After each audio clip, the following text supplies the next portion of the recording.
This podcast is sponsored in part by Benjamin Hart. That's me! And yours truly, Zach Arnold.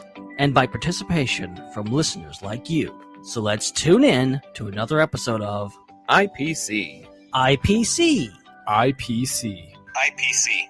IPC. IPC. IPC. IPC. IPC. The Intergalactic Peace Coalition podcast. All the galaxies. All for you.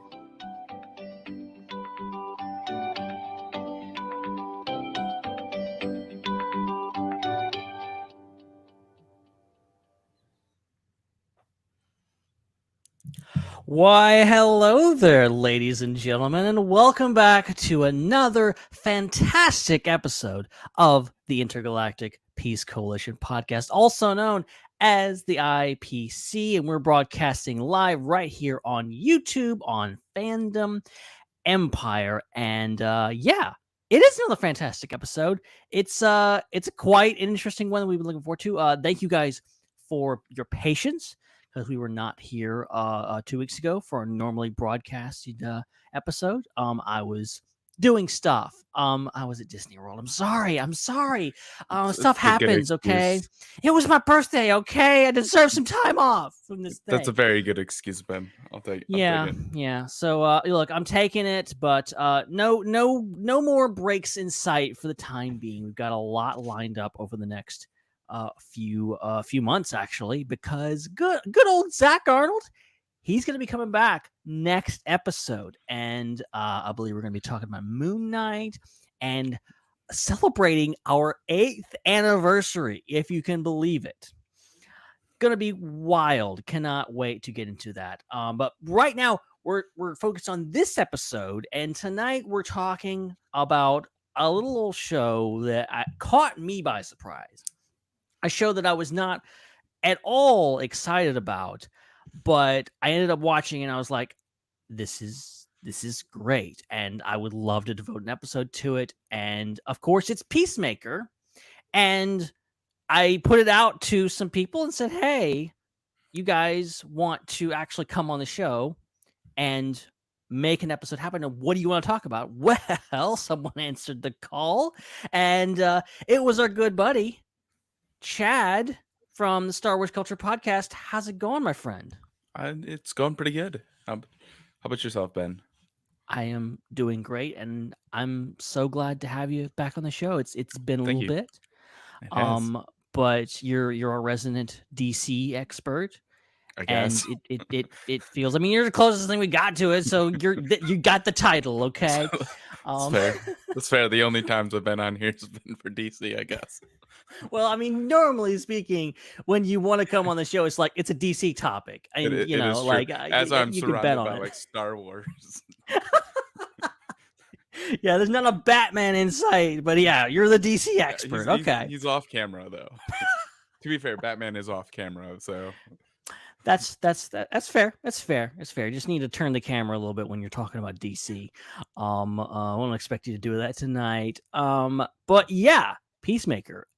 Show that, like I said, my initial reaction to this show was really, I mean, James Gunn. I love James Gunn. I love Guardians of the Galaxy. I'm a huge fan of Gunn and his work, and I'm like, okay, this sounds great, but Peacemaker, out of all the characters to base a show on from the Suicide Squad, which is a movie I quite liked, Peacemaker would not have been one of them, especially since he appeared to die in that movie. It wasn't until post-credit scene where he wasn't dead.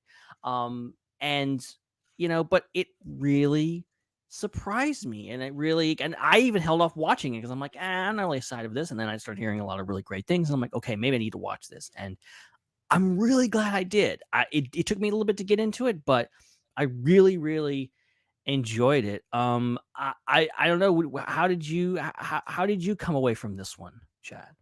So like I remember watching the Suicide Squad, and I loved that movie. That was a great movie, and I was like, that's a good movie. And I know they made the announcement for Peacemaker like even before the Suicide Squad like came out like months Yeah, before. you're right. it, and I was like, okay, John Cena's character, and then I was watching the movie, and I was like, how are they gonna make a movie out of this guy? This guy's kind of a jerk. I don't like him, and I was like, I don't want a TV show of this guy, right? And then he dies in the movie. I'm like, okay, I thought How he was getting a how TV really does this work? I was like, I thought he's getting a TV show, but and then you like you said the post credit scene, and he supposedly survived, and I was like, oh god, okay. And I was a little hesitant. I'm always a little hesitant, especially with like a lot of the Marvel shows and a lot of the DC shows. Star Wars, I'm like full in right away, but like a lot of those shows, I'm a little hesitant at first. So I was like, okay, James Gunn, he's hilarious, this funny guy, and I'll watch it still, but I'll be a little hesitant. Got like the first 3 episodes done, and I'll admit, when I was first watching them, and I skipped. I watched the opening credits the first time, and I was like, this is great. And then I was like trying to binge through the first 3, so I skipped it on the next 2, and I apologize. That is I'm sorry. I've never skipped the opening credit scene since the first. How viewing, dare so you? I'm sorry. I didn't know it was a masterpiece at the time. It was at like 2:00 in the morning when I first watched these on like a Saturday night because I couldn't sleep. So my bad. I'm sorry. It But is. It was one because there's a lot of credit sequences that I love, yeah. but like when you're watching late at night, you're trying to get in that one more episode. Yeah, It's like 2 a.m. and you're like, I shouldn't be doing this. So at the very least, I should like skip I'll the just credits so that I can get into I'll it just skip faster. it. I just want to watch the show. Like I was also like pretty hesitant even watching the show at the time. Like I remember watching the DC fandom thing, and they were talking about it, and I was like, okay, yeah, this sounds pretty cool. I'll watch it. So I was hesitant at the time, but after those first 3 episodes, I was like sold on the show. So, And see, and similarly to you, I didn't fully invest in the show until episode 4. To me, yeah. it didn't really. I'm not saying it wasn't good before that because I've gone back and Mhm. watched some of it. I'm like, it's actually all of it's good. Like it's really solid. It just wasn't connecting with me in regards to like what's going on here. And I think maybe it has something to do with the fact that like kind of the story kind of kicks in episode 4, and there's a lot of stuff happening, and also the absolute insanity of some certain characters just is on full display in this episode. Mhm. It's one of Vigilante's best episodes, in my Oh, opinion. He's so good. And the scene that so sold, I good. think, sold the whole series for me was like him walking into the prison. By the way, spoilers, okay? Spoilers. We're going. This series is months old by now. You guys have either seen it or you're not listening to this, or watching this. But the scene where he walks into the prison, where he's gonna go kill Mhm. his dad, and he starts naming, like, oh yes, let's all go around the table and name the things that we love that Black Americans have contributed to society. And it's just like, oh my god, this guy is just he's a good psycho. He's a better psycho than they are, obviously, but like Mhm. he's still a psycho. And it's just amazing that that actor is just, I forget his name. He's brilliant. He's so good. Freddie Stroma, I think. He is so good. He's hilarious, dude. Probably we'll get that when we get to the favorite characters, but probably easily one of my favorite characters. Like favorite TV show characters like currently. Like he's so good. He was so hilarious. Yeah. And getting into the questions here, like I think episode 4 might be my favorite episode of the whole shebang. Mhm. Even though I think the finale is really strong. There's some really good episodes towards the end that are when everything starts falling into place with the Yeah. story. And the ridiculousness is up, is upped, and it's so much hang. Do you have a favorite episode from this season 1? Probably that one. Probably episode 4 or like episode 5. Those 2 were definitely some of my favorite ones. But probably episode 5 because there's like a giant gorilla, and then like what's and then Vigilante's like has the chainsaw and he wants to kill people with the chainsaw, and then Okamos kills the gorilla with the chainsaw, and he's so mad. That's hilarious. Yeah, oh man, that's good. I see, and that's the thing with like I don't want to jump ahead too much, but like all the characters are like really well written, well Mhm. fleshed out, and they all there's this kind of, you have obviously Peacemaker and to a extreme degree, Adrian are just psychotic people. But then you have they're all pretty bad people. Like this is kind of the D squad of the Suicide Squad, and they're not great people, none of them, and they're all giving each other hard times. They're all just giving crap to each other, and then but you still like there is an emotional core to every character. Mhm. You learn more about them as you go, and I love Economos's arc, like his whole thing. He's just like he's this guy, but then you learn out, he has asthma and all this kind of stuff, and then he has that big thing where he's like, oh, he has to admit that he did dye his beard, but it was because he was self-conscious, and then you're like, wow, Chris, you were such an asshole to this guy for no reason, and he actually feels sorry. It's just there's so many layers, and that's what I love about James Gunn, is that he manages to, so many things are like either stupid and funny or deep and emotional. James Gunn Mhm. manages to combine those things and Yeah. manages to make something that on the surface is very extremely stupid and hilarious, but when you get down deep, it's very emotional, very very real. Yeah, he's really good at that, like making you actually like care about like the side characters, even like we were saying in the Suicide Squad movie, like you're not supposed to like Peacemaker, like No. you're like he's a total asshole. I don't like this guy. Why are they making a TV show about him? And then by the time like you're halfway through Peacemaker, you're like, dude, I love this guy. He's so good. Yeah, it really is like, he's still go ahead. kind of a jerk, but like he's still like so good, and he really trying his best, but he's still a jerk. It's true, and I think that's like the whole kind of our reaction to it. I think a lot of people's reaction to it was like, why Peacemaker? Why are you giving him a show?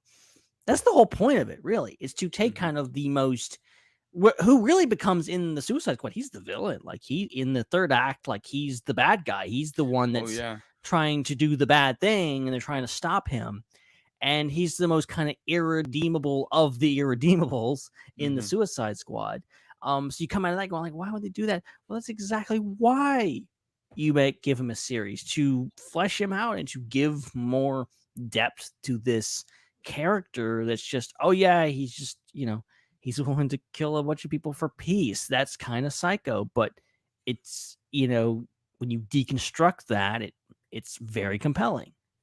Yeah, and you can tell John loves playing that character. Like he definitely loves being uh Chris Chris Smith and or slash Peacemaker. He loves being that guy. He's eating up his scenes. It, like John was perfect for this role. Like even in the Suicide Squad, it was perfect. I don't know a whole lot about Peacemaker. You like Me from the neither. comics and stuff like that. I don't know if it's similar or not similar at all. But like he is just killing it and like so well. I think they announced a second season, or they're gonna do a second season. But if they I believe so. it's still gonna be excellent, and I don't know where they can go from the ending, but like it's still a good show, and he's a great Yeah. character. Yeah, I think John Cena is the breakout star here. He's someone that's come on the scene and really, you know, I don't want to discount like, oh, he's a wrestler, because like there's been so many now. There've been so many wrestlers that have become massive, massive stars. So obviously the WWE, like they are star makers. Like they pick good people and good talent because there's so many people that have come out of that realm. So, but John Cena is such a star and such a not just dramatic but funny, and has such good timing, and to be able to balance that, he's the perfect actor to kind of carry this kind of show, which is part drama, part deep drama, and dealing with a lot of heavy stuff in regards to his father and his brother and his family and how screwed up he is in the head, and then also bringing on just these insane jokes. And I love his whole monologue where he Economos admits to him, I'm sorry, I put your father in jail. And he's like, you could have come up with any other names. And he starts listing all these names, Mickey Mouse, and he's like, shut up, I'm not done. And he keeps going, and it's just like, my John Cena he's just killing it. Yeah, and like I'm not a big like WWE fan, so like No, me neither. I just know John Cena, that you can't see me guy. Like, everybody knows him, even if you haven't watched it. Yeah, you're like, oh, he's the guy that like why is so and so talking to a chair or talking to nobody? Like everybody knows John Cena. Like he was a major meme. What 2016, 2015 time? He was like, here's a picture of an empty chair. Oh, look, it's John Cena. Yeah, and then they had the whole like his theme song thing was huge. Like 2000, I want to say it was like 2015. Actually, I think it was in college. It was around that time. But it it's like okay, and then like I didn't think he was a great actor. I don't know if I've ever seen him act in anything else beforehand. But then like he killed it at Chris. Like hands down, like perfect role for him. And I can't wait to see what else he can do with the character, stuff like that. I believe. Yeah. Yeah. I can't believe I'm saying this, but like, I can't wait for season 2. Like I'm there HBO Max day 1 when they drop season 2, because this show was really compelling. I think James Gunn is smart enough that it won't be a retread. It'll be something different. Probably a lot of new characters, since a lot of the other characters died. But I just, I think, it's a show that it did really catch me by surprise at how much I enjoyed it and how compelling it was. But we're talking about characters. If you had to pick one, who do you think your favorite character was? Easily Vigilante. He's same. You can't. You can't. Like he's just so great. Like he's obviously the comic relief of the show kind of a thing, but like he's the more comic relief of the comic show. But he's hilarious. Like every scene, like they're doing this like PowerPoint, like explaining what butterflies are, and he's like, oh, I thought the gorilla and the human were trying to become best friends. Like, like what? What are you doing? I would love to get into James Gunn's headspace writing that character, because that character is just like, nothing about him makes sense. Like, he's a psychopath, and all of his life he just says random things, and they don't make no sense whatsoever, and they're just random things, and and he just sells it. And then on top of that, you have the other characters around him that are like, what is wrong with you? Like the entire time. And I have to give credit to like all the actors in the show, even like the smaller parts, like the man and woman that get kidnapped by Peacemaker, and they're like the whole time they're having these like interpersonal, it has nothing to do with the plot. They're just having these arguments and whatever. They just start arguing about random things. And it somehow makes it feel more real, because they're like, these people are crazy, but this is what would happen probably in real life, because they're just, they're just talking, and, it makes it so much more funnier to see that. But, Vigilante he's off the rails. It's hard to put into words like how much, and people are calling like, oh, he's PG, not PG dead. He's like PG he's like blue Deadpool basically. And I'm like, that's what it was. I mean, I could see that, but also he's so much different. You know, Deadpool is clearly like, you know, he's a bit of a crazy person himself, but I feel like A lot of crazy persons. Vigilante just takes it to another level, I think. Yeah. I mean, they're two different types of crazy. Like Deadpool's like a psychotic and he hears voices in his head, the comics. But Vigilante is so great. Like the whole scene when he's trying not to like have people like recognize him after he got like he's like, what are you doing? I'm moving my face around so they can't recognize me. Line up.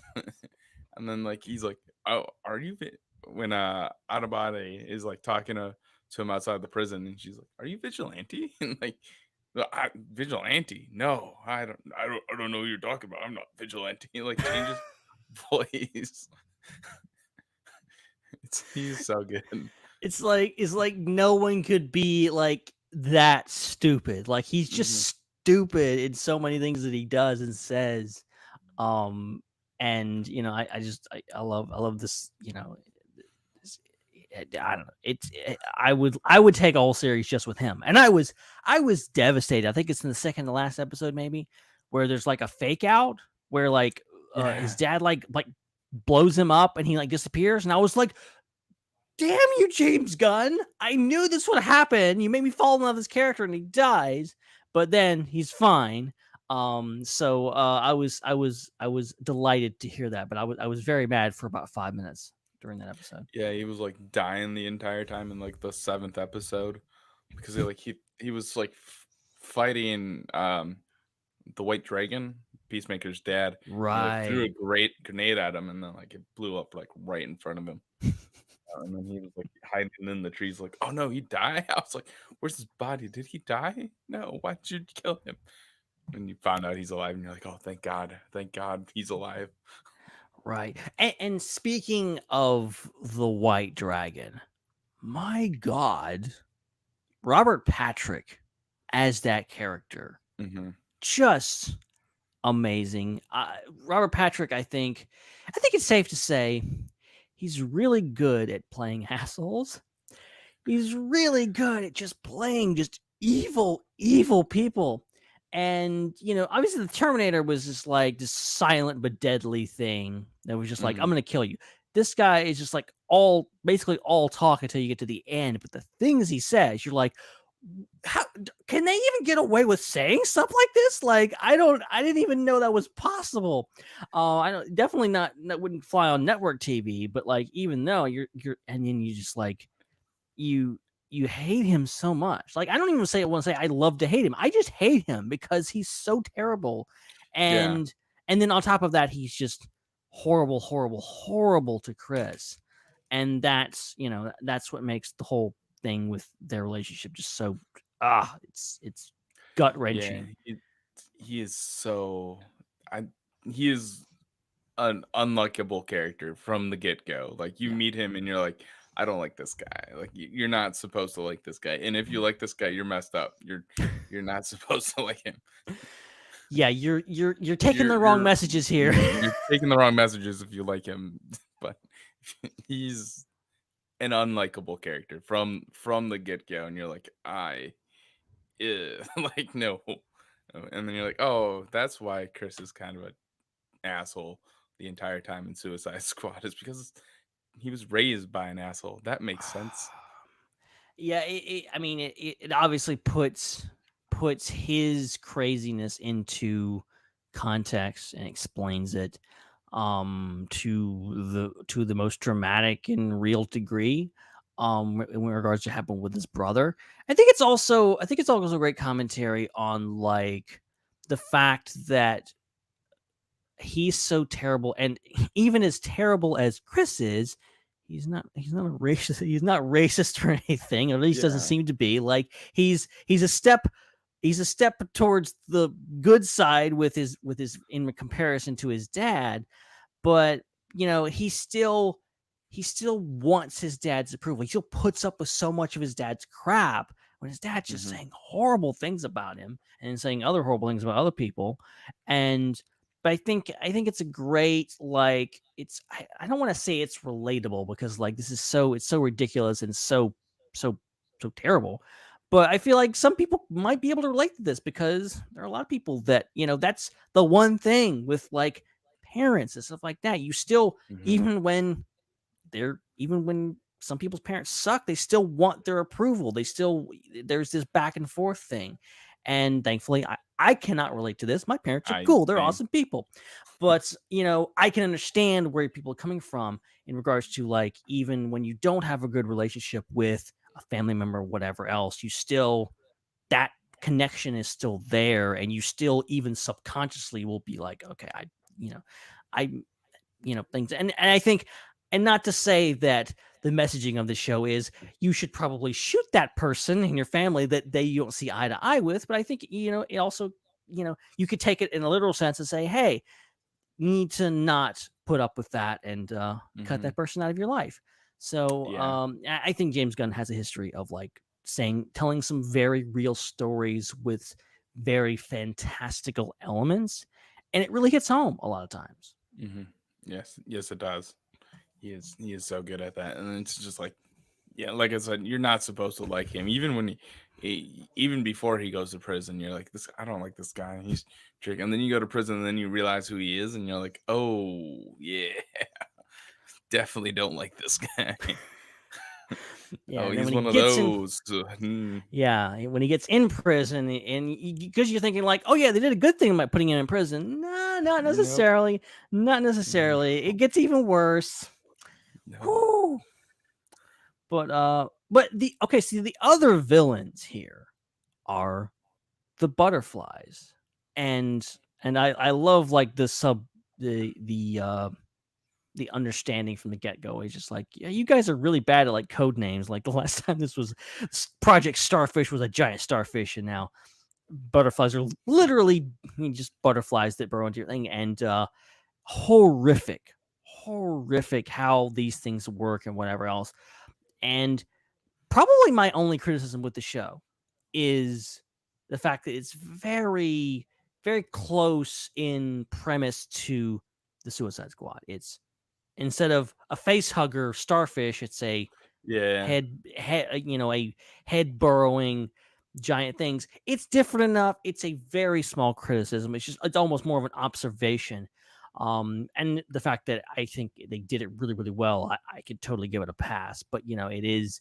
I think the butterflies were interesting villains in the sense that they weren't necessarily evil, but they kind of were. Yeah, they were they were interesting at least. Like I'm not sold on them as like the villains. Like it was kind of a weird kind of a villain to have for me.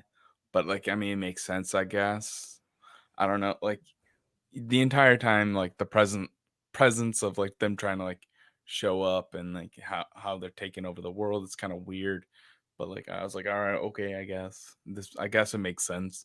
So they got to stop him. Okay, that makes sense for a TV show, I guess. This was in anything else, I don't like. If it was in a movie, I don't think it would have worked. But it works in a TV show. I don't like how they took over the cops though, because I actually liked the chick detective. Oh, I can't remember her name right now. Yeah, I don't remember either. I like the detectives. The two I like the detectives. duo of cops that they were constantly chasing him. I love that. I was definitely like, oh no, you killed them. No. Then they became the butterflies, and I was like, oh man, dang it, I like them. I'm like, why'd you do that? But I have to admire like James Gunn's commitment. Oh, okay, yeah. It's Sophie. You gotta admire James Gunn's commitment to like, because you've seen these movies a million times of like, there's a giant mind control thing. We gotta shut it down to save everyone from being mind controlled.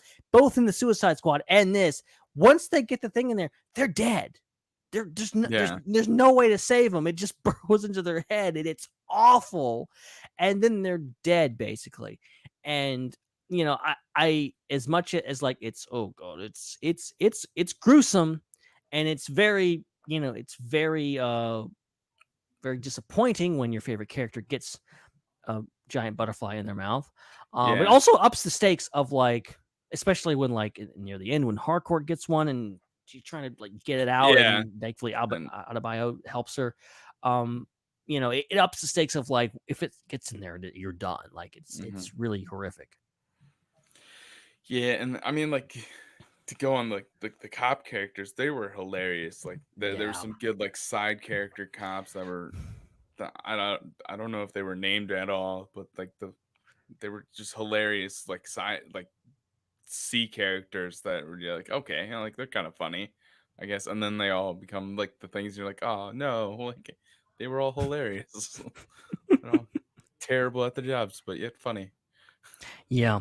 They were a lot of fun, and again, just like no mercy when they go into the police station and just take over everyone. You're just like, my God, this That is is so insane.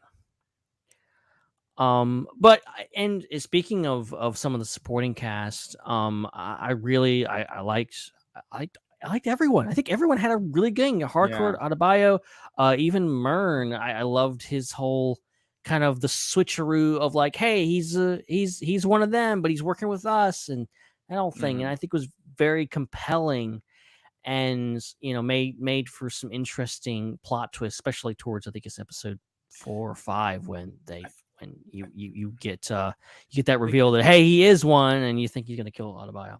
I think it's 4. You kind of get like he's eating the goo thing that the butterflies eat, and then 5, Adebayo's messing with Vigilante's X-ray helmet, and then she sees it, and then that's when she finds out. Yeah, and then, Right. Yeah. That was for a streaming show that you can basically binge back to back in one day, as someone did today. There's a lot of great cliffhangers here that are really fun. They're like, I watched it when I first watched it. It was the week to week, and there was good cliffhangers, and it kept you kind of like, okay, yeah, I can't wait for next week to watch the next episode. So there was that. They did pretty good on that. But then once you're like binge watch it, like I did, I watched it today. I went all 8 episodes, and you're like, oh yeah, let's just hurry up and finish this end credit scene, so I can get to the the next one.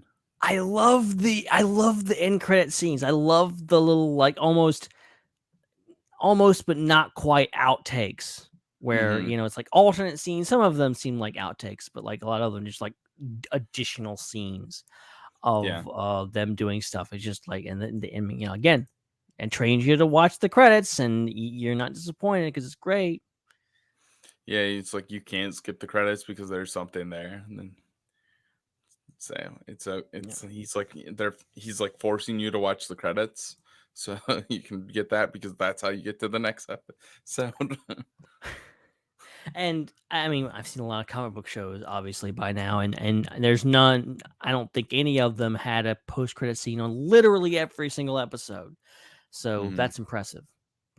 And this is coming from. I mean, they don't even like set up, like, even the one at the end of the final like episode. It doesn't even set up anything for the next season. It's not like the Moon Knight one where you're like, oh, this is gonna be season 2. That one was just like, what? It's just Vigilante and Akamos talking in the woods. But I think I love it when it's not about like, oh, what's coming next. It's just like, hey, we're just gonna do something funny. It's like it's kind of the same approach. Avengers 1 of like, they're just sitting around. You wait all the way in the credits, and it's just them sitting in a restaurant eating shawarma. Like, that's it. You wait for something like Thanos or something like to show up and then just, nope, they're just sitting there eating shawarma. Or probably one of the best ones is Spider-Man: Homecoming, of like, you waited all this time, and here's a lesson in patience. And what was it? Where did it really get you? Or the Deadpool one where he's like doing the thing. What movie was that? Why can't I remember? Does he? I think he does the whole Ferris Bueller one, and like, yeah, it was Ferris Bueller. Like, he's just like, he pops up and he's like, You're still here? I'm like, go home. There's nothing. What do you expect? Keira Knightley as Cable? Go, chew, go home. I think he does actually confirm. He's like, "Oh yeah, we're doing a second movie. There's going to be Cable in it." I think he does that in the post credit scene, maybe. Which is hilarious. That's just a hilarious way of teasing stuff. Total side note, and like, but still somewhat relevant. James Gunn, he should do the next. He should do the next or not Daredevil. Well, Deadpool movie. That's what he should do. Him and Ryan Reynolds would just destroy it. I'll one up you on this. I think he should do the next Avengers movie. I don't know. I don't know if he can do Avengers. I mean, he should and he could, but I don't know if like the seriousness of Avengers movies, because majority of them are very serious movies. Like, I don't think he can do that. I think he should be running and doing a lot more. But that's fair. But I just think I think he's good with small assembles, and like compare like Avengers is like now Avengers is like 30 freaking people. So like, but yeah, I mean he could do it. He can probably do it, and he probably kill it. I think him doing Deadpool is just like perfectly up his alley. And if you do it in R-rated, it would be like Peacemaker, like the Suicide Squad. It would be perfect for him. Yeah, I think Peacemaker definitely makes the best case for like, okay, this guy can do. I mean, and the Suicide Squad too is like he can do R-rated, superhero stuff, and it's not just R-rated to be R-rated, which I think a lot of stuff is. Oh, we're gonna have the characters say the F-bomb, and because that's dark and gritty. And there's violence, and there's needless violence for no reason. Okay. Like I'm not saying like all the violence in Peacemaker was necessary. You could tell a story in a PG way, but it's all part of it, and it's how it's all PG-13 way. Right. You could, but I think it adds to the charm of this of like people yelling MFer at each other all the time. Yeah. That's it's real. Like and that's how I always like approach it, especially when you get around people and you get out in the world and you're like, yeah, people talk like this in real life. Like people don't use hell and damn. They use the F-bomb like a lot. And that's how people really talk. That's me, right? Yeah. So, so it's just like, yeah, you don't have to like the word, and maybe you should have one in a PG-13 movie, but like, it's just a reflection of reality. So like I like the fact that, even though I'm not a horror fan, and me, I don't curse that much, but but I'm not easily offended, and I really, really enjoy, when it's just like, hey, just throwing it all out there. And I think James Gunn is probably at his best when he's just, kind of embracing his roots, because he's got a lot of horror in his background, like that, doing all this just crazy stuff and not holding back. Yeah, he definitely needs to do. He needs to do more. I think like more, just DC Marvel. Like he needs to do a lot more. But see, he's doing that. He's doing Guardians 3 right now. I think they just finished. They just wrapped. I think today. They just wrapped Guardians 3. But like he should be doing more. Like I was listening to Kevin Smith's Fat Man Beyond, and like one of the because they take like 3 questions at the end of the episode, and one of them was like, who should be the Kevin Feige of DC, and like one of their suggestions was James Gunn, and I'm like, I don't think James Gunn wouldn't be good at that role though, but he's a good shout for it. I think like you need somebody that is like an executive producer type thing that is like really good, but you need people like James Gunn that is being like, hey, I can take this like D character and I can make him one of your favorite characters. I mean, look at the Guardians of the Galaxy. Like everybody thought that was a gonna be a flop, right? Right. Like everybody thought that was gonna be a flop. Like these because they were all Marvel was already working with like the B characters already. They're B Right. characters for the Avengers, and like now that they're A characters now, but like at the time they were the B Marvel characters, and then they took this like D Marvel characters thing that like a lot of people didn't like the Guardians of the Galaxy, and then he made them like one of the popular characters. I mean, he should do a lot more. He is really good at taking characters that like nobody cares about in the comics to make you care about. Yeah, and like I totally get the logic of like, hey, let's take this guy that really understands these properties, understands these Mhm. characters. Let's put him in charge of everything. Let's have him, map out the next 10 years of Marvel or DC. But I don't want him in that role because he's not going to be making movies. I want him like doing these passion. I think James Gunn is good at being very hands on and taking the camera and doing the movies versus like writing. So like obviously he's a very gifted writer, but I Like don't want him planning stuff. I want him doing yeah, stuff. I want it. It's the same exact argument with over at Lucasfilm that Dave Filoni should be in charge instead of Kathleen Kennedy, and you're like, what? Well, Dave Filoni's a creator. Like James Gunn is a creator. They they want to make the stories. They don't want to be in charge of the thing. You need Kevin Feige is not a creator. He's an executive producer. He's really good at bringing people together and making them create and giving them the resources. Same thing with Kathy. Look at all the Star Wars shows that are coming out. Like she gave them all the resources to do to like I said, though, still going back to Pete making this circling it back to Peacemaker and James Gunn. He should definitely make more. And like there needs to be more Peacemaker, and that he needs to do at least another Suicide Squad, I would think. Yeah, and going back to my point about Avengers would be like the one reason why I would want someone James Gunn or someone like him to do it is because I don't want the Avengers movies to get stale. I don't want Mhm. them to continue to be just like, oh, it's big. I want them to be crazy. I want them to go on. I think what Marvel's doing right now is pretty crazy. I have not seen Doctor Strange: The Multiverse of Madness yet, Me too. but I've heard it's pretty crazy.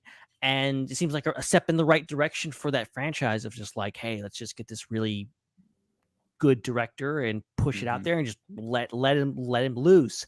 I love that for James Gunn, and I think, oh man, DC would be crazier than I think they are to not continue to give James Gunn more stuff and more Yeah. responsibilities. Because I think, say what you want to about Warner Brothers right now, especially, it really seems like they gave him the keys to the kingdom and said, "Hey, do what you want. Do the Suicide Squad. Do this Peacemaker show." And you got to hand it to him because he hit it out of the park and made something that people really, really love, and did something that was different from anything else. Here we are, watching all these amazing Marvel shows on Disney Plus, and they are amazing, Mhm. but none of them are quite like Peacemaker. Like none of them are, I'm not going to say better or worse. I don't think they're comparable really to me, but you can obviously like one better than the other, but like Peacemaker is just all its own, just something interesting and different, made by a director and writer who wrote one of the biggest Marvel movies, like, so two of the biggest Marvel movies. So like, Mhm. it says something about James Gunn's sensibilities, and I just love how he approaches things. I love his big theming, his social commentary, his very emotional storytelling, but also just his bat bleep, just absolute shenanigans that are in here that make you go, well, how did they even get away with doing that? Yeah, and like James Gunn is a comics guy because like the references, like he references Batmite, like nobody references Batmite. Like Batman does nobody who writes Batman references this interdimensional being that's obsessed with Batman.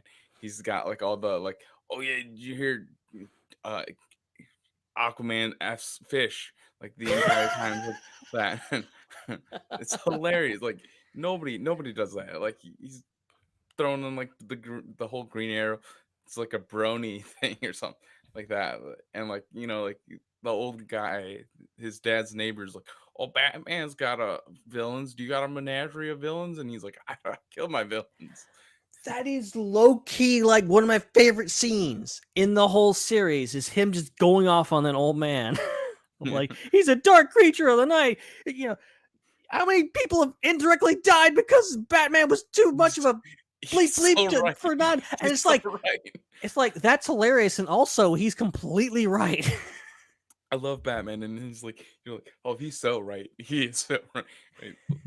That it's like one of the biggest questions is with like around Batman as a character is like, if you just killed the Joker, like how many people would still be alive? But That's and see that's where like that's where I hope the DC can go from here is like get Ben Affleck and John Cena in the room together. Like how cool would that be? Or get Pattinson in the room together. Like how cool would that be? I think what DC in general needs to do is just get weird. Get with the weird characters. Like I know they tried it in the 90s and it didn't work with some Batman characters, but like going on a different subject on the Batman, like I think that they could get weird with that, but I don't think Matt wants to. Like bring in the crazy villains, but also like even with this, like dude, get weird with the villains, man. Like who cares? Like bring in like Poison Ivy and like Mr. Freeze and like all the weird ones like Captain Cold, and like there's literally 30 different like cold villains that they could do. They're all the same, they just have different variations of cold. And like I just think we are in an age where the general audience, maybe not every single person, but the general audience is on board with this stuff. They are totally normal. We just had a multiverse, but we're having 2 multiverse movies in the Marvel universe, and another show that dealt with the multiverse. And there's more stuff coming, I'm sure. Like the whole concept of the multiverse, I think, is something that's feels relatively new, or something that you didn't go up to someone randomly on the street or talk to your dad about it and talk about the multiverse. Like that was a very foreign concept even 5 years ago. And now it's just normal conversation. Yeah. The general audience is getting smarter into this stuff and accepting. And it's not just, more complex concepts. It's just the crazy, stupid stuff that, because we're all a bunch of nerds now, and it's no longer uncool to be a nerd. You can just be a nerd and get into the weeds, and nobody cares. I mean, look at Marvel. Do you think they would have done anything Moon Knight like 10 years ago? No. They were probably not thinking about him. The fact that the 2 biggest shows this year have been Moon Knight and Peacemaker should tell you something. Like 2 C-class characters. Like I don't know. I'm not a big. I don't know. I'm not a big Marvel guy, but like like comics guy. But like Moon Knight's not that popular. He's made fun of. He's the Marvel's Batman, even though he's totally different. But he's Marvel's version of Batman because he comes out at night. But except he's dressed as white. Like it's wild that they're doing all these like crazy characters. Like you can do this. You can bring in these characters. There's another multiverse movie, a DC multiverse movie that's allegedly coming out next year. Yeah, allegedly. Allegedly. Who knows? Who knows what's up with their lead? But we'll see how that goes. But and again, bringing in Michael Keaton and all this kind of stuff, bringing in old Batman and like throwing all this stuff at the wall. It's we're in an age where they can do anything. And people will just accept it.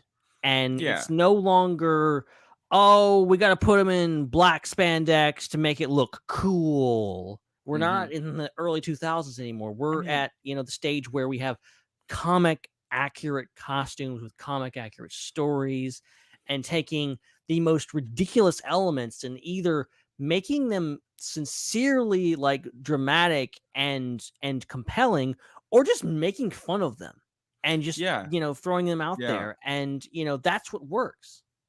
yeah, and then like one of my favorite things, and like uh Zach did this first, but like Batman in Gray, like I love Batman in Gray. Like that I know him in Yeah. Gray. Like I understand why like they did Batman in all black and makes sense, like he's a creature of the night. Yes, that makes sense. But like the Batman movie, he was wearing black and gray, and I'm like, I love this. I love his suit. It He's looks in black great. and gray. Like black and gray makes sense. Batman is a black and gray character. Now, I also do have a very soft spot for the 70s Batman look where he's like in black and blue. But but Maybe yeah, we'll get like there in the Batman 2 or one of something. these hopefully he just shows up, he's like in a blue cave. He looks like Adam West. Have you seen the video that's been circulating around? I've seen that They video. It's they so they good. put Adam West into the Batman. It's just like, oh my god. It's so good. Oh, but okay. So we're talking about references. Do you have a favorite like DC Comics reference in this show? I mean, I'm a big fan of Jason Momoa's Aquaman. Like that, it should be a known fact that Aquaman movie is probably my number 2 favorite DC movie currently. So the whole like Aquaman F's fish, that was hilarious. And then when he shows, and then like then they make that cameo. Was not expecting the cameo, even though it got it spoiled for me. I hopped on Twitter, or I hopped on Facebook, and I saw it, and I was like, oh well, that's spoiled. And then when it still showed up, I was still pretty happy about it. We were in the group chat when that happened, and I think I went and like, oh gosh, there's spoilers if you're watching Peacemaker, because I wasn't at that time.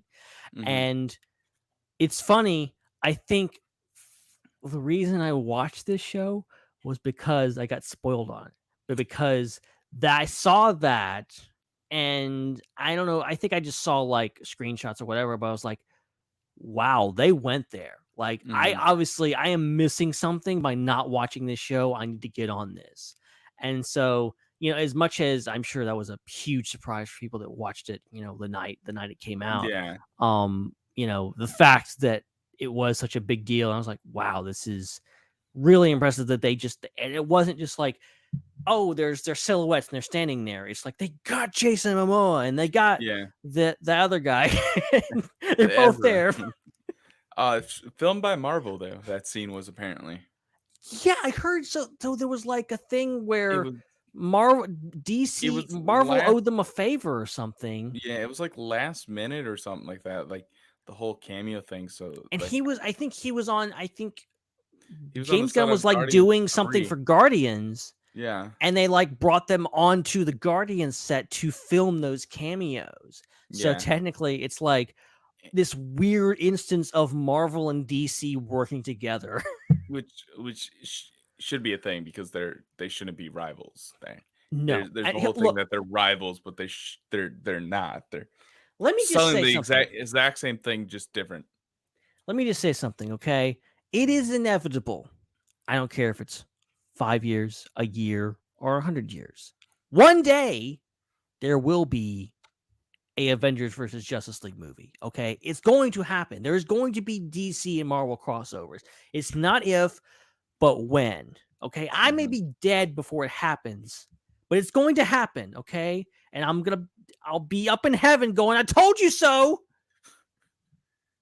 Yeah, it will happen at some point, but like that's the thing. People either choose a side for that, and they're like, oh well, I'm a Marvel person. Like personally, I would say, especially early on, I'm a DC person. I'm like, I know a lot more of DC because I grew up watching DC, like the animated DC TV shows and like animated DC movies and stuff like that. But I'm a Marvel fan too. Like I love the MCU movies. I'm probably gonna go see Multiverse of Madness sometime in the next week. Yeah, me too. I mean, I have to. Yeah. So to avoid the spoiler floodgates are going to open in a couple days, and you're not going to be able to avoid anything. Yeah. Yeah, I know some people who are avoiding Moon Knight, and that was a show that we're not talking about that, but that was like was so iffy on like watching it, and then until the end I actually was kind of like into it. But like, yeah, no, it's inevitable that you're gonna get spoilers, and I got that Justice League cameo spoiled. But when it showed up, though, I was still pretty happy. Apparently, Batman and Ben Affleck's Batman and what's his name, Cyborg, was also gonna appear, but they weren't added, or they were removed apparently as well in that scene. Wow. Which So that goes back to anger at Warner Brothers for being dumb sometimes. that goes back to the whole thing with Ray Fisher, and the Justice League thing, and I think Ben is done being Batman after the Flash. He said he was done for a while, which I mean, it's up to him. He's his own person. He can choose, make his own choices. And Robert's gonna be a great Batman in the for the future. It's just you got to convince some of those people that are right. It's a shame that Ben Affleck's kind of done, even though he's continuing on to do stuff, and Ray Fisher is clearly not done, but he's done with Warner Brothers, and Warner Brothers is done with him, and so we probably won't get any more Cyborg stuff, even though Cyborg was like one of the best parts of Justice League. I'm just saying. Yeah, but that's the whole that thing. version of Justice League too. Yeah. The one that nobody watches. Yeah, seriously. Okay. I'm trying to think of what else, because like there's so many things to talk about. Obviously, and obviously the Justice League cameo I think was like great. I think that whole end episode I think is really well done and unexpected in a way. I mean, just the whole thing, and you know what? Something I want to talk about. Eagly. How great is Eagly? It's so great. He's hugging me, Dad. Take a picture. And he's voiced by D. Bradley Baker, which is amazing. Is he? Yes. I did not know that. That is awesome. I remember heard that. I'm like, that makes so much more sense now to hear that. That does now. Yeah, he did. D. Baker just voices all the best characters. Yeah, he does. He just does. But yeah, great character. What else you got, Ben? I got nothing else. Yeah, I'm kind of running out of things to say here. I mean, I think Peacemaker overall was really, it's just a lot of fun and a lot of dumb fun, but also a lot of very compelling fun. And you know, in just, you know, that's the thing with James Gunn is you will laugh, but you'll also probably end up crying too.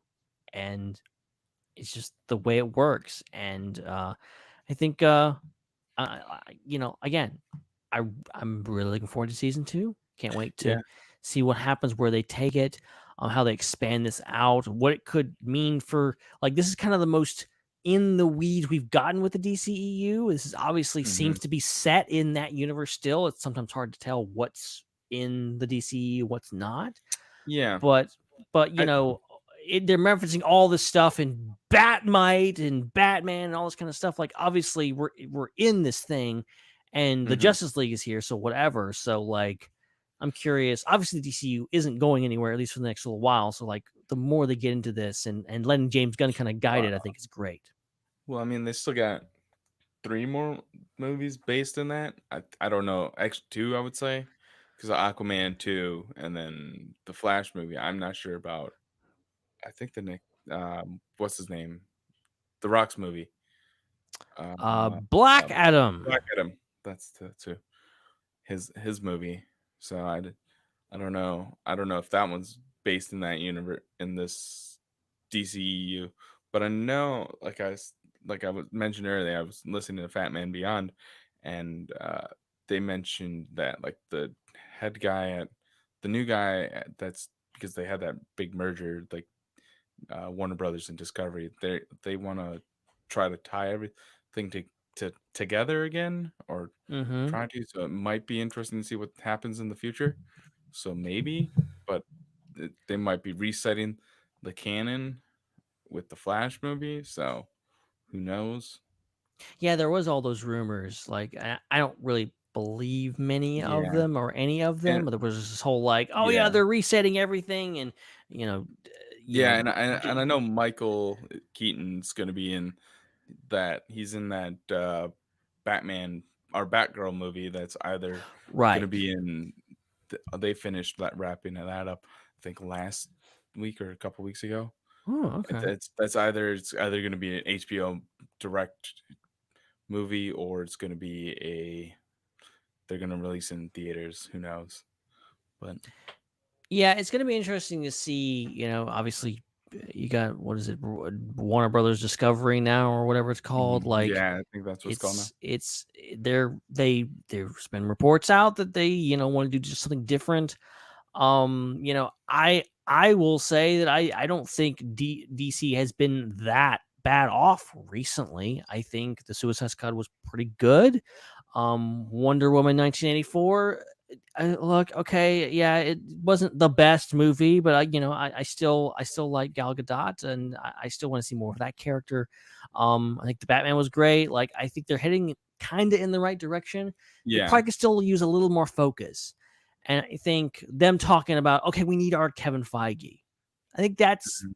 that's maybe simple, but I think solid logic of just like having one person to kind of go, okay, here's where we're going, because yeah, DC doesn't have that. And I think to instill some confidence from the fan base and also to give the franchise overall some focus and some yeah, direction, and you might need somebody like that. And I'm not saying it's James Gunn, but I think someone of that caliber would be great.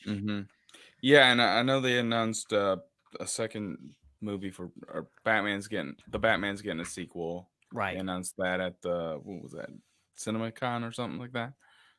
They announced that there, so that they should focus on. They should have Matt Reeves focus on building up that. I know they have JJ's been working on a lot of like side projects for DC that hasn't come to the light yet because there's like an animated TV show, Batman TV show that him, Matt Reeves, and Bruce Timm is working on. Bruce Timm of the Batman animated series, Batman the animated series. That Bruce Mm, Timm, who wow. if you ask me, that's who should be in charge of everything at DC because that guy he kicked off DC's movie like animation and stuff like that in the 90s and he's made characters famous. So but there's talks about that. There's things going on behind the scenes that obviously we don't know. Same thing like at Marvel, we don't know going on back there. So I think there's a bright future for DC. They just have to focus on stuff like that. I know they've released that like coming in 2022 thing and they had promos for like the Flash and Aquaman, and then those got pushed back to next year. Which I mean, I was a little disappointed because like I said, I'm a big fan of Aquaman, and I'm really looking forward to the second movie of that. So, but that should be Yeah. good. Yeah, I am. I really liked Aquaman 1. It's a good movie. It's really good. It's really good. It's Despite got all Amber this, Heard. Despite one despite actor in all it. Amber Heard crap, I'm trying to put that in my mind because I'm like, I really want to watch this movie. It's It a looks good good. movie. Like, Jason Momoa is great. And that, I mean, allegedly she's hardly in the movie. So I'm hoping that's true, so it can make me feel a little bit better about watching it. yeah, I know they also said what's it called? It's coming out. They pushed the Shazam movie 2 is coming out this December. It was They going pushed up against Avatar, but then they pushed it back. They Shazam just pushed it. blinked and they pushed back, left Avatar Yeah. where it is. So Yeah, which I mean makes sense. Avatar. I don't know. Talk about a movie that I don't know how well it's gonna do. Apparently the trailer's really good. That's what yeah, some people have been saying I mean, I heard online. like it got like a standing ovation at one theater or whatever. Like, I I'm not hyped for it a bit, but It's I'm not then stupid enough to like sell short James Cameron. The guy yeah knows how to yeah make movies and knows how to make really big movies. So Yeah, that's also like one thing that it's like you might have waited like 10 years too late to make a second one there, champ. But okay. Like I get like looking at Avatar and going like, okay, this could be a franchise, but like, where were you 15 years ago? Like this When movie's you were been trying out to a make it long a fan, time. when you had like fans and stuff like that, now trying to Right. reignite a fandom. But but yeah, no, I think DC has a bright future ahead. They just have to start producing things more. I They have to start getting things out like Marvel, like because there's a Marvel thing like almost every single month this year.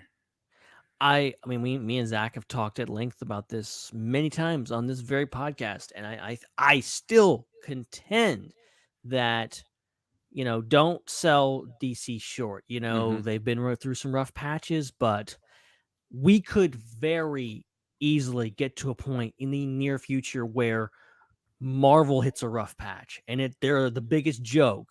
And Kevin Feige doesn't know what he's doing because people on the internet said, and then DC's killing it. Like it Hmm. could very well happen. Hopefully, I we can get to a point where don't see both of that them are. happening anytime soon. I Though. don't think so either. I don't think so either. But I hopefully in the near future we will get to a point where both franchises are killing it, and there's Hmm. no question. And the DCEU is thriving.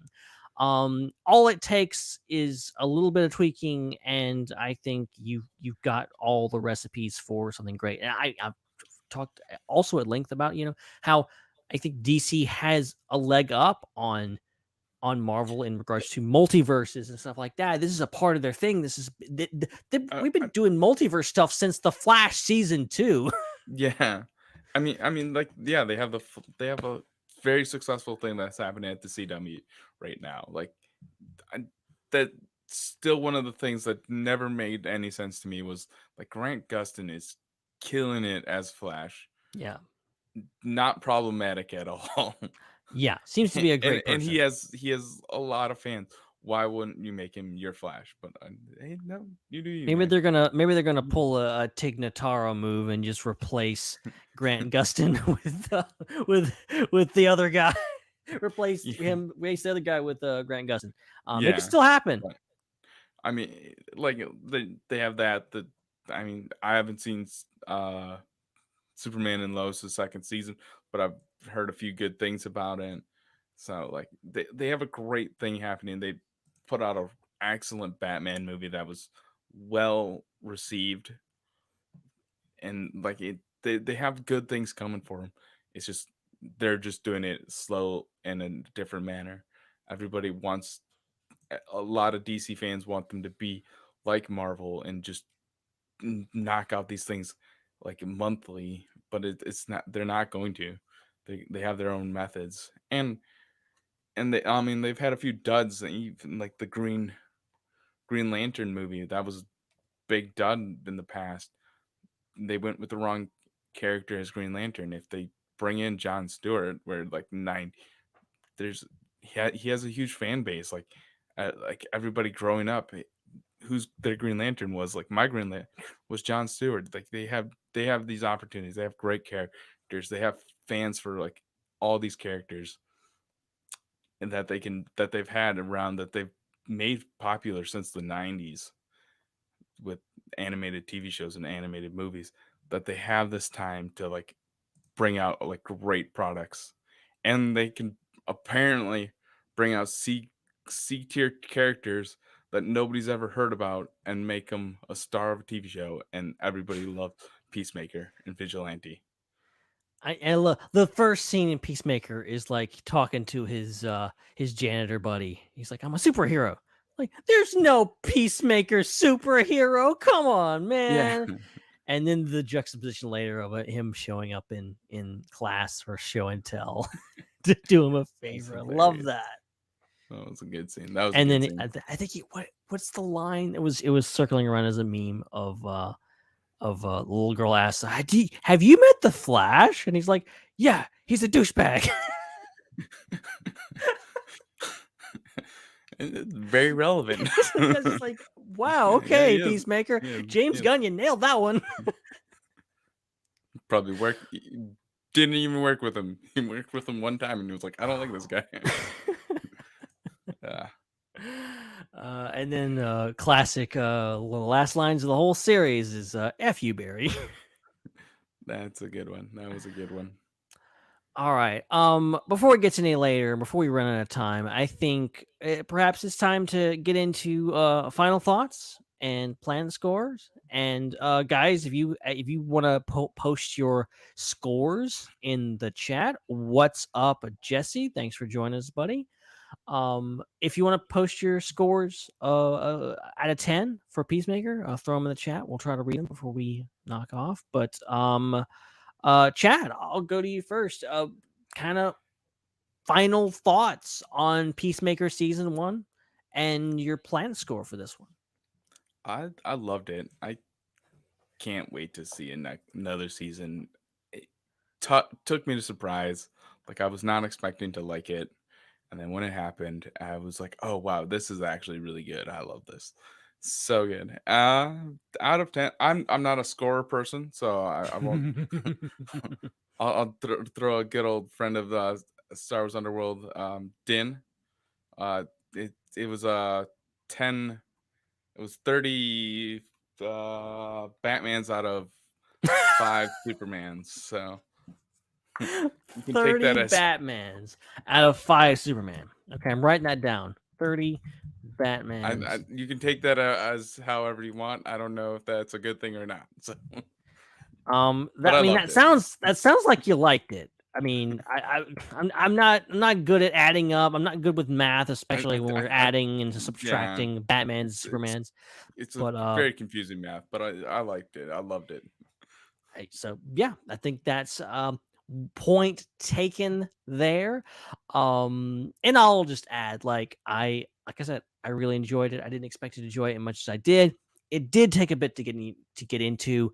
I wasn't totally feeling it the first 3 episodes. It wasn't until episode 4 that I really think. So I would caution anybody, say, look, not every series. That's why I'm always hesitant to like recommend another series, because like not everyone does, and I don't want someone to watch something and be like, "Oh, Ben's an idiot. He made me waste 8 hours of my life on this sucky show that I didn't." So like, I'm very very cautious about that.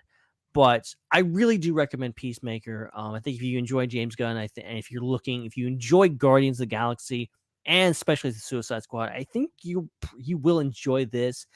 And then I will say, give it some time. Don't expect to maybe love it at the first episode. It is a wild time. It's all over the place in a good way. And it may take you a little bit to get into, and it did for me. But overall, really, really enjoyed it. I think it has a lot of humor, a lot of guts, a lot of gore, a lot of swearing, as you would expect, but also a lot of heart to it. And I think every one of these characters has something, and a lot of good representation too. One of my favorite moments in the entire show is when Adebayo takes 2 guns and just goes mowing through all the things. And I'm just like, look at this. Look at the fact that this, I mean, let's just face it here, a plus-sized black gay woman is having a John Wick moment. Like, how freaking cool is that? Like, that's just like so thing. And props to James Gunn for like giving that actor and that character such a big moment. And I think it's great messaging and just great for representation overall. It's so good, and I think all these characters are really fun. I would love to see any of them come back, and hopefully more to come. But I'll give it an 8.5 out of 10. I really don't have much to complain about at all. It wasn't my favorite series of the year so far, but it's pretty darn close, and I liked it a lot more than I thought it would. So yeah, Peacemaker, it's good. It's good. It is. It is a good show. It is. All right. And as you guys may or may not know, Moon Knight is just wrapped up. We will be talking about it in our next episode. That's gonna be a lot of fun, and we're trying to figure out Doctor Strange and Multiverse of Madness. We have to see the movie first. But myself and Zach are already talking about maybe doing something special on the side just for that. Also, Sounds like you're Also, gonna I have should a Marvel Center episode next week, a Marvel Center episode in 2 weeks. Talk yeah, about both. we might. I don't know. I feel like multiverse It might be a needs long like one. its own episode, Oh, it so we might probably try to will. squeeze something in the intermediate. Also, I'll just throw this out there. I don't want to commit to anything because it may not happen, but we might have a new episode RIPC coming up. There is discussions about it. Might have a special guest, and there may be a rated R discussion about Peacemaker coming along at some point with different people that don't include me and Chad. So, yeah, RIPC is accessible through our Patreon, and if you want to get that and anything else that it has to offer, definitely go do that. Patreon.com/IPC podcast is where you should go. And special thanks to Joey Mays and Jesse Bennett, who just showed up in the chat for their support of the show. They're both at the Shout Out Friend tier. If you want access to a bunch of stuff, and including an exclusive group, some behind the scenes info, we'll give you heads up about new discussion topics. We'll even give you a chance to actually be on the show, which is great. And it's always, and obviously you guys get access to influence on the show. So that's always good. We put the show notes in there, a lot of stuff. We've been doing more stuff. I'm sorry, guys. We've been kind of slacking recently, but I promise it'll be worth your cold, hard cash. And speaking of Patreon, and I should give this a little time to our good friends at Question Possible Answer Podcast, our good buddy Jesse, who just had me on for an episode devoted to Star Wars Celebration Anaheim, coming up very, very soon. That's, I think, supposed to be dropping closer to the convention, but we just recorded it, and it was a lot of fun. So if whether you're looking forward to the convention, going to the convention, or just watching from home, I think it's a great listen. Definitely go check that out. But over at Question Possible Answer, they review movies while also trying to incorporate real world physics into the movie and see how much the story would change. Sometimes it's simple as, what if this person wasn't in the movie? For more information, check out their socials over on Facebook and Instagram. Just search for Question Possible Answer, and of course, listen on your favorite podcatchers. Yeah, go into your podcatcher, search up Question Possible Answer, and of course, follow them on all the socials for that, because it's a great read, and he's got a lot of great guests and a lot of good discussion topics, and sometimes we just riff off. We just go talk about other things too. It's not always about movies either. So a lot of fun. I think, if I'm not mistaken, we are nearing the end of the show. As much as I hate to say that, but we discussed a lot, and I just want to give a special shout out to you, Chad, for coming on.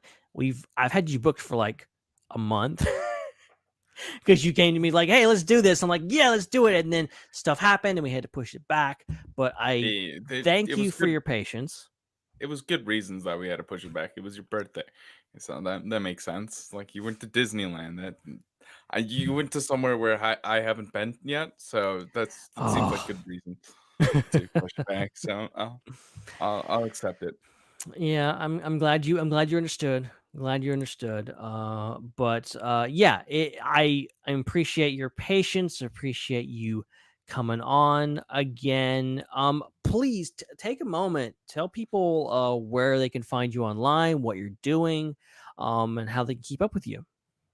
Yeah, you can find me here down there at Chad BTI on both Twitter and Instagram. I barely use Instagram, and on Twitter I just tweet random things. Like yesterday I tweeted pirate metal music lyrics for no reason because I wanted to, and so you can follow me there, and yeah, you can also follow the podcast that I help produce and like run is Star Wars Culture. You can follow Hannah and Jordan over there at SW Culture Pod. Yeah, they're doing great things over there. So Yeah, totally. Yeah, definitely. Go follow Chad. Go follow Star Wars Culture. They're doing a lot of really cool stuff. And some of you guys will be heading out to Star Wars Celebration very, very soon. and we're gonna through Star Wars culture and a bunch of other outlets. We are going to be doing a lot of stuff at Celebration. It's going to be crazy, including Star Wars Underworld, which is my other podcast. I can forget the day, but we're going to be doing a podcast at IHOP, guys. You should come. It's going to be fun. Right across the street from the convention center, Thursday night, right after the convention ends. It's going to be crazy. Come listen to us talk about Star Wars and eat pancakes. It's going to be good. But you can follow that over at the SW on all the social medias and StarWarsUnderworld.com for all our latest podcasts. You can follow me personally at Ben Hart with no E, and of course follow at Culture Slate for what both I and Chad are doing.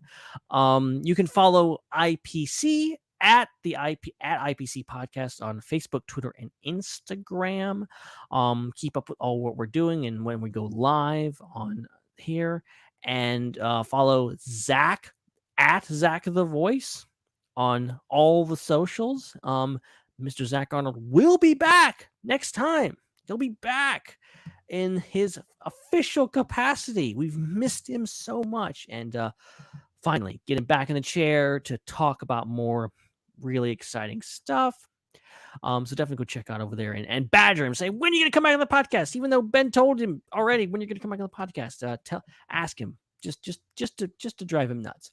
But as I mentioned, Patreon.com/IPC podcast, how you can support the show and get something back for your bucks. Podbean.com, IPCpodcast.podbean.com is where all of our audio episodes go, and they're distributed to all your favorite podcatchers, but that's where they're hosted, so you can just listen to them right from there, download them however you feel. You can get IPC swag at tpublic.com/user/IPC podcast. Obviously go over to iTunes, Google Podcasts, wherever you get your podcast, and leave us a review. Subscribe, obviously, so you get our episodes in your feed, but also leave a little review because it helps out a lot and helps make that little bar with the 5 stars, makes it get even better, makes it look like, and especially when some of you guys weren't so nice and you gave us less than 5-star reviews for some reason. This is a 5-star podcast, damn it, if I may say so myself. Anyway, I'm done ranting. Fandom Empire is where we're broadcasting right now on YouTube. So definitely go subscribe there. And we're live bi-weekly on Friday nights at 10 p.m. Eastern. So every other Friday. So don't come back this next Friday. The next Friday, we'll be back with a new episode. As I said, Zach Arnold will be back. Moon Knight, 8th anniversary. It's going to be a great show. Yeah, they have a whole bunch of other stuff happening on Fandom Empire too. It's going to be really, really cool. A lot of horror stuff, Halloween, you name it. They're trying to cover a little bit of everything. So, if you subscribe, you don't just get IPC, you get a bunch of other really cool stuff. I think that's it. I think I covered all the plugs, guys. Okay. It's a lot. It's a lot. For this little old show, we got a lot of plugs. It's a mouthful, but Chad, do you have anything else to add before we close this shop? I got nothing. All right. Well, thank you so much, Chad, for joining us once again. It was a pleasure, my friend. Can't wait to have you back on. And thank you all for joining us. This was an awesome episode. Loved Peacemaker, loved talking about it. And we got so many other things. Like me and Zach were talking earlier via private message, and I'm like, I don't know what's coming down the pipe. He's like, oh yeah, nothing too big, nothing like Jurassic World and Lightyear and all of these things, Stranger Things, Thor, Lord Love and Thunder. Like, it's not like we're gonna have a loaded summer of a bunch of things to talk about. So yeah, looking forward to it. It's gonna be a great time. But yeah, I'm gonna stop rambling here, okay? Because I'm just gonna embarrass myself even more than I already have, and I really don't have anything else to say other than thank you guys so much for joining us once again. You guys are awesome. We love you for continuing to watch and listen. And yeah, we'll be back in 2 weeks' time. But for Chad and myself and Zach, wherever he is, thank you guys so much. And good night and good luck and whatever you say at the end of these things. Bye. And I don't know. Did Sean say he's going to? We lost our guy. We're still here, guys. We lost our dude. we're we here. Outroed, didn't we? We outroed and we lost our dude. Oopsie. The producer left the inmates in charge of the asylum. Oopsie. We're still But here. yeah, so we're still here. We might be here in another few minutes. I don't know. But yeah, it's officially over. So y'all can go home now. Unless you're already home. I am, Ben. I'm already home. See, I'm not. I am not home for your information. I did not know this for the longest time until like when I was helping you guys over at the SW. And you were like, "No, I live in a closet." And I was like, "What?" I live in another city from here. Okay, I'm not even close to my house. That's true. That's true. When I have to get up from here, I do every once in a while. If you see me in a different environment, it's usually at home. And I do love those things because it's just be like, oh, I'm tired, and just go to bed. Not here. No, I can't. Bed's a little bit further away, but unfortunately, yeah. This was fun, man. I really appreciate you taking the time. No problem. Just whenever you want to talk anything DC, I guess, and let me know. Yeah, I mean, totally forgot to reach out to you when the Batman came out and about coming out, but I saw you guys had Steven on too, so I was like, that made sense. I was like, oh, your other DC really, guy. I didn't even think about. I hate that we maybe should have turned that into a roundtable or something like that. I'm not sure, but kind of just been winging it while Zach's been away.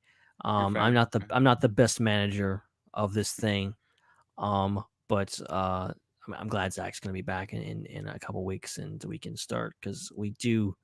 The only problem with this whole bi-weekly schedule is like there's only so many weeks, so many episodes to do stuff. So that's why we're kind of like, maybe we need to do a special episode for Multiverse of Madness because I don't want to wait 4 weeks to talk about Multiverse of Madness. Yeah, and there's so much. Plus, you're going to be, you'll just be back from Celebration at that time. Right. Too. So is Zach going to Celebration or is? No, he is not. I think the whole getting married thing probably has his time and a lot of money preoccupied. That would do it, yeah. But yeah, so I'm gonna try to, I'm gonna get everybody to Celebration. I'm trying to get him to Celebration for years. Eventually I'll get you too. We're just gonna go around and kidnap everyone and say you're going to Celebration whether you like it or not. I was trying to get it out this year and then I just couldn't afford it. So I called it way earlier than Hannah or Jordan. I mean, they're both now going, but like I called it way earlier and I was like, I get there and I have no money to spend on things, so I won't go. Uh-oh. I think Ben froze. Like some people that because some people have different reasons. Like I don't have any money because things have been tough, or I'm still kind of cautious about COVID. I don't want to really go anywhere or get on a plane or whatever. I'm like, okay, that's completely understandable. Or some countries may still be under kind of lockdown or whatever else, and they can't go as easily. Yeah. But I'm hoping that this will shed some light. Hopefully, we'll get maybe another celebration like next year, maybe. That's what I'm hoping for, so that next year I can. If they're doing another one next year, I'll get the tickets like when they come on sale. That time, right? It'll give, yeah.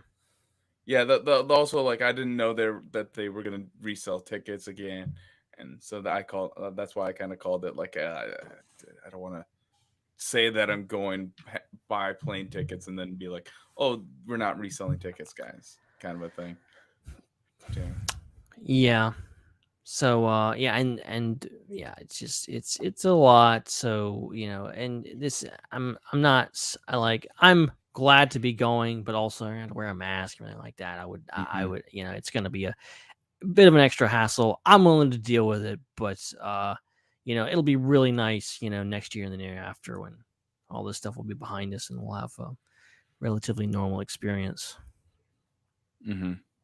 Yeah, I like I said, I really wanted to go, and I'm a little upset that I'm not. Like, I even had a friend of mine, AJ, over at the HoloNet Marauders. They got media passes, and he was like, "Hey, will you go if I like send you a discounted ticket?" And I was like, I've already decided that I wasn't gonna go, so I'm already living with the fact that I'm not going. So Right. I would have taken them. But Oh yeah, I understand. Well, like I said, I'm hoping. It's funny. I know a ton of people that aren't going, that have gone previously, and then I know a ton of people, Hannah and Jordan included, that have never gone before that are going now. So it's gonna be a real weird experience for me. And I'm honestly surprised I'm even going because all the stuff going on. But I committed early on. And I'm like, I gotta go, even though things aren't exactly falling into place. Is your parents coming with you, or is it just you? No, they're not. And see, they really wanted to come, but then they have something else going on, and so they decided, hey, we're not going to make the trip. That makes sense. Actually, it's also in LA. It's also it's in a LA, it's a too. lot. It's a lot. Expensive. And that's like one of their like least favorite places on the planet is LA. So, so I was like, okay, I'll just go solo this time. And then I bought them tickets, and then they decided not long after that we're not going. I'm like, oh crap. So I'm in the process of selling those right now. Thankfully, Celebration has a pretty good system of getting rid of tickets. So I mean, that's fair. That they're not going. I want it. Ironically, I want it to be here in Minneapolis because I think it would be hilarious to be here in Minneapolis because it'd be so random. But also, I was like, I also want it here for selfish reasons so I can go home at night. Well, yeah, I think I don't have to go far. I hope they bounce around because, like, I think there's a lot of cool places. Like, I think, like, selfishly, for me, I think New Orleans would be a good spot to have Celebration. It's right close for me, but also I think it would actually be a decent place to have it. And I hope because, like, I feel like they're gonna jump between like LA and Orlando because they want people to go to Disneyland. And maybe throw in Chicago there every once in a while because I mean Chicago was perfect, but I would love them to do like not Anaheim and Orlando all the time. I would love them to do like different cities, smaller cities that like a lot of people that wouldn't go to.